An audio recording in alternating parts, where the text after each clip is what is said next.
Friends ఏంటి చూసారా, ఇవి అయితే మా సైడ్ అయితే చేమతంకాయలు అంటారు, మరి ఇక్కడ ఏమంటారో తెలియదు. గల్ఫ్ కంట్రీలో కూడా భలే ఉన్నాయి.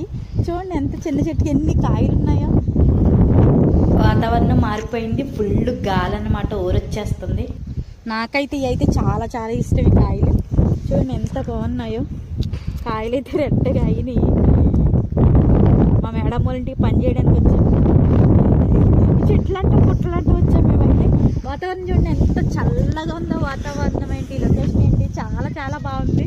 ఇక్కడైతేనే కాయలు చూడండి, చిన్న చిన్న చెట్లైనా సరే, చిన్న చిన్న చెట్లైనా కాయలు అయితే చాలా ఉన్నాయి. చుట్టూ ఉన్న లొకేషన్ అయితే నాకు బాగా నచ్చుతుంది ఇక్కడ మేము ఇక్కడికి వస్తే.